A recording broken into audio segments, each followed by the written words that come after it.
نحمدہ و نصلی علی رسولہ الکریم۔ نئے اسلامی سال کی آمد ہے 1443 ہجری۔ کل یا پرسوں محرم کی 1 تاریخ سے انشاءاللہ شروع ہو جائے گا۔ اللہ تعالیٰ نے اسلامی کیلنڈر کی ابتدا ہجرت کے واقعے سے کروائی ہے۔ حالانکہ یہ کیلنڈر آپ صلی اللہ علیہ وسلم کی ولادت باسعادت سے بھی بن سکتا تھا، اس دن سے بھی بن سکتا تھا جس دن آپ صلی اللہ علیہ وسلم غار حرا سے نبوت کا تاج پہن کر نیچے تشریف لائے، فتح مکہ سے بھی بن سکتا تھا، لیکن صرف ہجرت کے واقعے سے کیوں؟ اس کی 2 وجوہات ہیں۔ ایک وجہ تو اس کی یہ ہے کہ ہجرت کے بعد اسلام کو پنپنے کا موقع ملا، اسلام کی نشر و اشاعت عام ہوئی، مسلمانوں کو مرکزیت کی حیثیت حاصل ہوئی، اللہ کی حدود قائم ہوئیں، جمعہ اور عیدین کے اجتماعات شروع ہو گئے، مساجد کی تعمیر تیزی سے ہونے لگی اور پوری دنیا میں اسلام کی دعوت ہجرت کے بعد پھیلی۔ ایک اس کی وجہ تو یہ ہے، اور دوسری اس کی وجہ وہ قربانیاں ہیں جو صحابہ علیہم الرضوان اور خود رسول اللہ صلی اللہ علیہ وسلم نے ہجرت کے موقع کے اوپر پیش کیں۔ محرم کے شروع میں اللہ کے رسول صلی اللہ علیہ وسلم کو اور آپ کے ساتھ شمع رسالت کے، اسلام کے ان پروانوں کو ہجرت کی اللہ تعالیٰ کی طرف سے اجازت ملی،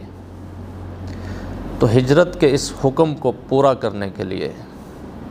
خود رسول اللہ صلی اللہ علیہ وسلم نے اور صحابہ رضی اللہ تعالیٰ عنہم اجمعین نے اثار اور قربانی، عشق و محبت اور عظیمت کی وہ داستانیں رقم کیں کہ جس کی مثال اس کائنات میں نہیں ملتی۔ خدا کی قسم ان کے کارناموں پہ ہم کہہ سکتے ہیں اولئک آبائی فجئنی بمثلہم، کہ یہ ہیں ہمارے بڑے،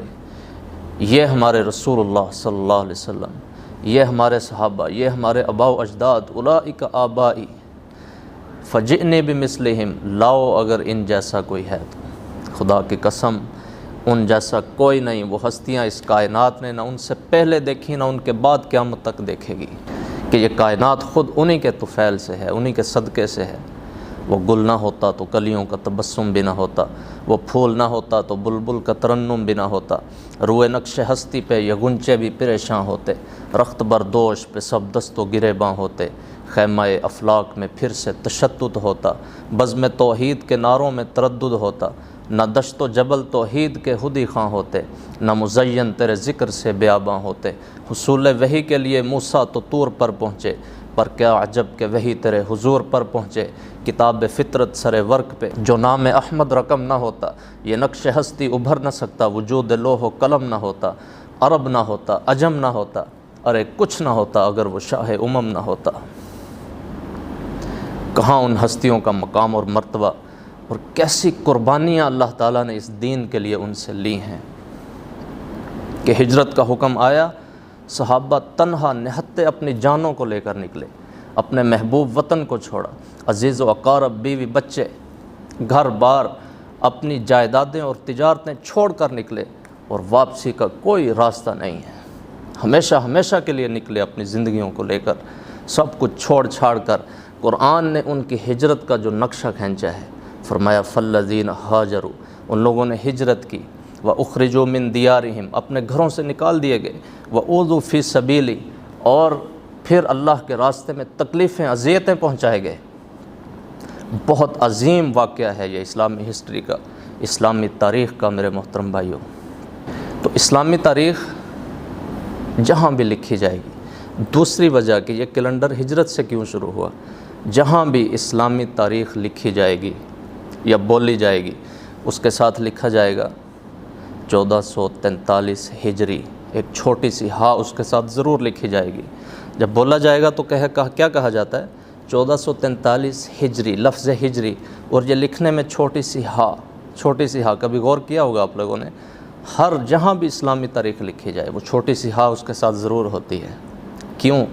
کہ یہ ایک پیغام ہے، ایک میسیج ہے انسانیت کے لیے، رسول اللہ صلی اللہ علیہ وسلم کی امت کے لیے، ہمارے لیے یہ ایک ریڈ لائٹ ہے جو ہمیں میسیج دے رہی ہے بار بار کہ تمہارا یہ سن ہجری ہجرت سے شروع ہوا، تمہارے نبی نے ہجرت کی اس دین کی خاطر، صحابہ نے کی، تمہیں بھی اگر ضرورت پڑے تو اس دین کے لیے، اپنے ایمان کی حفاظت کے لیے ہجرت کر گزرنا۔